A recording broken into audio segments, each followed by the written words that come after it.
Hello friends, today we will discuss about class 9th science, that is physics first chapter motion. Okay देखो first आज पढ़ेंगे हम physics का first chapter class 9th का motion के बारे में। ठीक है, तो मोशन क्या है, what is mean by motion. देखो motion means the movement of a body और ऑब्जेक्ट इज कॉल्ड मोशन। एक ऑब्जेक्ट का, एक बॉडी का मूवमेंट, ओके, उसका मूवमेंट को हम मोशन बोलते हैं। जैसे देखो उधर एक बॉडी है ये वाला, ओके, ये एक बॉडी है, ये मूवमेंट करेगा, दैट मीन्स ये जगह को आएगा, उसका डिस्प्लेस होगा, पोजीशन चेंज होगा, ये वाला बोलते हैं हाँ ये मूवमेंट में है बोल के। ओके, मूवमेंट कर रहा है, दैट मीन्स ये बॉडी मोशन में है। ओके, तो हम क्या लिख सकते हैं, देखो what is mean by motion को कैसे करके बोल सकते हैं कि एक बॉडी मोशन में है बोल के। ओके, मोशन कर रहा है बोल के कैसे करके हम बोल सकते हैं, a body is said to be in motion और मूविंग। एक बॉडी को हम मोशन में है, मूविंग में है बोल के जब बोल सकते हैं, कब बोल सकते हैं, when its position changes continuously with respect to a stationary object taken as reference point। क्या है देखो, एक बॉडी को हम मोशन में है बोल के जब बोल सकते हैं जब ये एक बॉडी का पोजीशन चेंज होगा। ओके, आगे एक जगह में होगा, कुछ टाइम के बाद अलग जगह को जाएगा, उधर एक रेफरेंस पॉइंट होगा, वो रेफरेंस पॉइंट्स को देखकर हमको डिसाइड करना है कि वो वाला मूवमेंट में है बोल के। तो रेफरेंस पॉइंट्स कौन सा वाला लेना है हमको, एक स्टेशनरी ऑब्जेक्ट को लेना है। ओके, तो हम क्या लिखते हैं, a body is said to be in motion when it's position changes continuously with respect to a stationary object taken as reference point। देखो कैसे करके, उधर हमारा एक कार है, ओके, सपोज उधर हमारा एक कार है, ठीक है, उधर हमारा एक इलेक्ट्रिक पोल है और टावर है, हो गया, उधर इलेक्ट्रिक पोल है और टावर है। देखो कुछ टाइम के बाद हम देखते हैं कि ये वाला मूवमेंट हो के ये पोजीशन में आएगा, ठीक है, ये पोजीशन में हुआ, तो ये वाला मूवमेंट में है बोल के हम कैसे करके मालूम हुआ, कुछ टाइम से आगे एक टावर के पास था और इलेक्ट्रिक पोल के पास था, लेकिन आफ्टर सम टाइम ये वाला मूव होके थोड़ा सा दूर चला गया। ओके, तो इस उधर से हमको मालूम हो रहा है कि ये वाला बॉडी और ये वाला ऑब्जेक्ट, ये कार मोशन में है, दैट मीन्स मूविंग में है। ठीक है, और देखो जब एक ऑब्जेक्ट और एक बॉडी फेयरली फास्ट मूविंग करता है, दैट मीन्स उसका ज्यादा स्पीडली मूविंग करता है, ओके, फास्टली मूविंग करता है, तो उधर हमको आइडेंटिफाई करना इजी होता है कि वो बॉडी और वो ऑब्जेक्ट मूविंग में है, दैट मीन्स मोशन में है। ओके, लेकिन जब एक बॉडी और ऑब्जेक्ट वेरी स्लोली मूवमेंट होता है, वेरी स्लोली मूव करता है, तो उधर हमको डिफिकल्टीज हो जाता है, डिफिकल्ट हो जाता है कि वो ऑब्जेक्ट मूविंग मोशन में है कि नहीं है बोल के। ठीक है, ये वाला हो गया। अब देखते हैं हम डिस्टेंस ट्रैवल के बारे में। डिस्टेंस ट्रैवल क्या है, ओके, देखो डिस्टेंस ट्रैवल बोलने से the distance travel by A body is the actual length of the path covered by a moving body irrespective of the direction in which the body travels।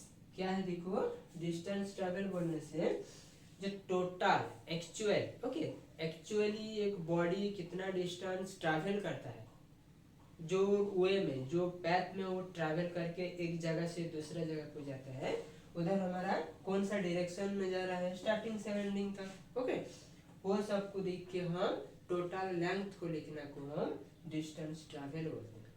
Okay, कैसे करके लिखेंगे ये वाला, देखो suppose देखो उधर हमें ग्राफिकली लिखते हैं, ये वाला ये एक पोजीशन ए है, ओके, उधर से ए से हमको डिस्टेंस जाना है ये पोजीशन बी तक, जिसका डिस्टेंस है 5 किलोमीटर सपोज। ओके, ए से बी का डिस्टेंस है 5 किलोमीटर, देन बी से हमारा डिस्टेंस हुआ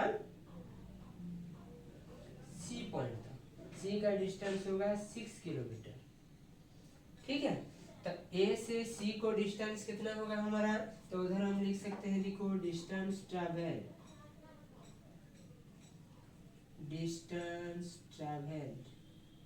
ओके फ्रॉम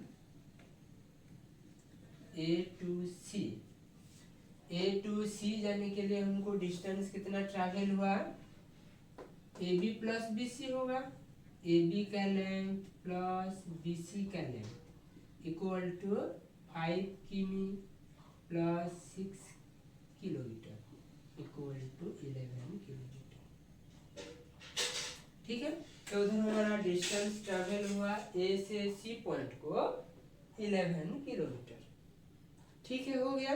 लेकिन उधर हम सपोज डिस्प्लेसमेंट के बारे में पढ़ने से क्या होगा, देखो डिस्प्लेसमेंट बोलने से when a body moves from one position to another the shortest or straight line distance between the initial position and final position of the body along with the direction is known as its displacement। देखो एक body का displacement हम कैसे करके find out कर सकते हैं, और क्या है बोलने से जब एक पॉइंट से अलग पॉइंट को ट्रैवल करता है एक बॉडी, उसका पूरा शॉर्टकट डिस्टेंस, शॉर्टकट और shortest length, okay shorted length, short length क्या होगा, शॉर्ट लेंथ कौन सा डायरेक्शन से कौन सा डायरेक्शन पे जा रहा है, डायरेक्शन के साथ लिखने को हम बोलते हैं क्या, displacement.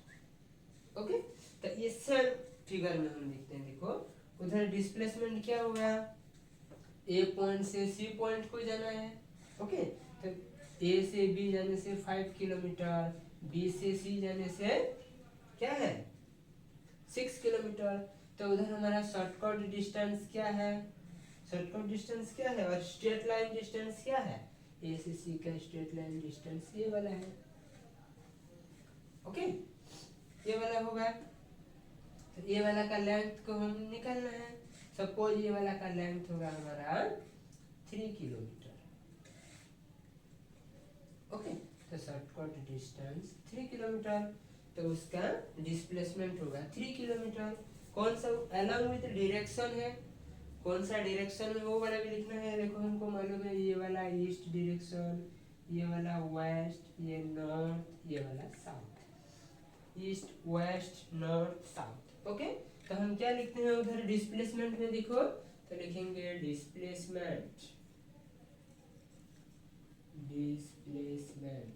From A to C, okay क्या लिखेंगे हम equal to A C equal to हम 3 किलोमीटर टूवर्ड्स, कौन सा डायरेक्शन है, टूवर्ड्स ईस्ट डायरेक्शन।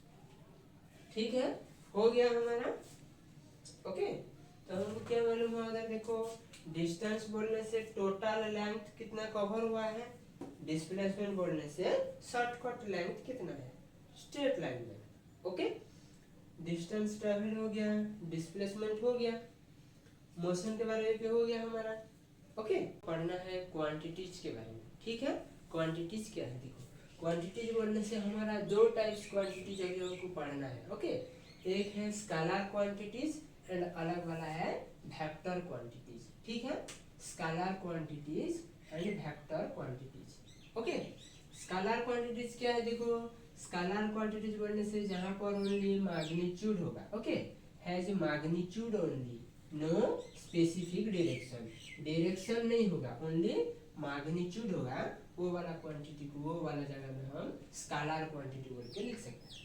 ठीक है, लेकिन वेक्टर क्वांटिटीज बोलने से क्या होगा, उधर हमारा मैग्नीट्यूड के साथ साथ डायरेक्शन होगा, ओके तो क्या लिखेंगे as magnitude as well as direction. ठीक है, तो देखो हम प्रीवियसली एग्जांपल लिए थे और लिखे थे क्या, डिस्टेंस ट्रैवल, डिस्टेंस ट्रैवल में उधर हमारा क्या लिख रहे थे, ओनली मैग्नीट्यूड, उसका लेंथ के बारे में लिख रहे, मीटर किलोमीटर सेंटीमीटर ऐसे वाला ही होगा, उधर कुछ डायरेक्शन नहीं होगा, ईस्ट वेस्ट नॉर्थ साउथ नहीं होगा कि लेफ्ट राइट टॉप बॉटम ये वाला यूज नहीं होगा, उधर ओनली हमारा मैग्नीट्यूड ही यूज होगा, इसलिए डिस्टेंस ट्रैवल है ओनली मैग्नीट्यूड। ठीक है, लेकिन डिस्प्लेसमेंट में क्या होगा, मैग्नीट्यूड तो होगा किलोमीटर, ओके, सेंटीमीटर, डेसीमीटर, ये वाला तो होगा मीटर। फिर उसके साथ हमारा डायरेक्शन भी मेंशन करना होगा, कैसे ईस्ट वेस्ट नॉर्थ साउथ, ठीक है, left right up down top bottom, इसे लिखना होगा। तो उधर हम क्या लिख सकते हैं, displacement has magnitude as well as direction है, ठीक है। तो हम डायरेक्टली लिखने से distance travel has only magnitude whereas displacement has magnitude as well as direction, ठीक है। तो उधर हम क्या लिख सकते हैं, देखो distance travel is a scalar quantity होगा, ओके, क्योंकि उसका ओनली मैग्नीट्यूड है, स्पेसिफिक डायरेक्शन कुछ भी नहीं है। लेकिन डिस्प्लेसमेंट क्या होगा, displacement is a vector quantity, क्योंकि उसके पास क्या है, मैग्नीट्यूड के साथ साथ डायरेक्शन भी है, ओके। तो उधर हमारा एक इम्पोर्टेंट पॉइंट याद रखना क्या है, देखो the distance travel by a moving body can not be zero. जब एक बॉडी डिस्टेंस कुछ ट्रैवल करता है तो उधर हमारा डिस्टेंस ट्रैवल जीरो नहीं हो सकता, ओके, कभी भी जीरो नहीं होगा। But the final displacement of a moving body can be zero, लेकिन उसका फाइनल डिस्प्लेसमेंट जीरो हो भी सकता है, ओके। ये वाला हमको एग्जाम्पल में देके लिखना है, ठीक है। तो देखो उधर सपोज एक बॉडी का ट्रैवल ए पॉइंट से होगा, ठीक है, ए पॉइंट से उसका ट्रैवल होगा उधर हमारा बी पॉइंट तक, ठीक है, जिसका डिस्टेंस होगा सपोज 4 किलोमीटर हो गया। तो उधर ए से बी पॉइंट को डिस्टेंस ट्रैवल हुआ, फिर बी पॉइंट से उसका डिस्टेंस ट्रैवल हुआ ये वाला 3 किलोमीटर सी पॉइंट को, ठीक है, हो गया। बी पॉइंट से सी पॉइंट को ट्रैवल हुआ, फिर सी पॉइंट से ए पॉइंट को ट्रैवल हुआ, ठीक है। उधर है हमारा सपोज 5 किलोमीटर हो गया। तो उधर लिखो ए पॉइंट से स्टार्ट होके बी पॉइंट तक, बी से सी पॉइंट, सी से ए पॉइंट, तो उधर ए पॉइंट से ए पॉइंट को आने का डिस्टेंस ट्रैवल कितना होगा, तो उधर लिखते हैं, देखो डिस्टेंस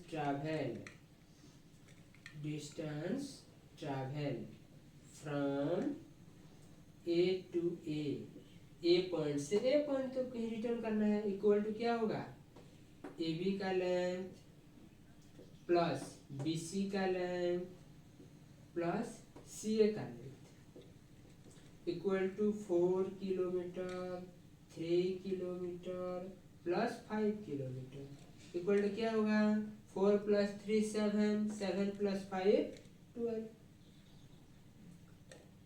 ओके। उसका डिस्टेंस ट्रैवल हुआ 12 किलोमीटर हो गया। लेकिन उधर हम लिखते हैं, देखो सपोज इसका डिस्प्लेसमेंट फाइंड आउट करने से क्या होगा, देखो displacement from A to A equal to A point से स्टार्टिंग हुआ है जर्नी और ए पॉइंट्स में आकर ही एंड हुआ है, तो डिस्प्लेसमेंट जीरो ही होगा, ओके। उधर डिस्प्लेसमेंट जीरो हुआ। तो उधर देखो ये फर्स्ट एग्जांपल में क्या है, डिस्टेंस ट्रैवल जीरो नहीं हुआ लेकिन डिस्प्लेसमेंट जीरो हो गया, ठीक है। अभी हम एक नेक्स्ट सर्कुलर ट्रैक में देखते हैं, देखो ये एग्जांपल 1 में लेते हैं, अलग वाला को 2 में लेते हैं। सपोज एक सर्कुलर ट्रैक है, सर्कुलर पाथ है हमारा, ओके, सर्कुलर पाथ है जिसका रेडियस है सब कुछ r, रेडियस को हम r लेते हैं, हो गया। सपोज हमारा उधर एक पॉइंट ये है P पॉइंट, P पॉइंट से हमारा जर्नी स्टार्ट हुआ ऐसे ऐसे ऐसे, ओके, ऐसे जर्नी स्टार्ट हुआ, फिर आकर फिर A पॉइंट में ही जर्नी एंड हुआ, ठीक है। तो उधर डिस्टेंस ट्रैवल क्या हुआ, देखो उधर हम लिख सकते हैं distance travel equal to total कितना लेंथ कवर हुआ है, ओके। तो सर्कुलर ट्रैक बोलने से टोटल लेंथ इक्वल टू उसका perimeter that means circumference equal to हम लिख सकते हैं 2 पाई आर। आर लेंथ दिया है 2 पाई आर, जितना भी उधर होगा यूनिट होगा कि क्या होगा हम लिखेंगे, किलोमीटर सेंटीमीटर जो कुछ भी होगा, ठीक है। लेकिन डिस्प्लेसमेंट बोलने से क्या होगा, डिस्प्लेसमेंट डिस्प्लेसमेंट इक्वल टू क्या होगा, देखो डिस्प्लेसमेंट उधर सेम पॉइंट में स्टार्टिंग हुआ है और सेम पॉइंट में एंड हुआ है, दैट मीन्स इनिशियल पॉइंट भी एक ही है, फाइनल पॉइंट भी सो वो वही है, तो उधर 0 हुआ, ठीक है। तो ये दो टू एग्जांपल में हमको मालूम हो गया कि distance travel by a moving body can not be zero नहीं हो सकता है, लेकिन final displacement of a moving body can be 0, ठीक है।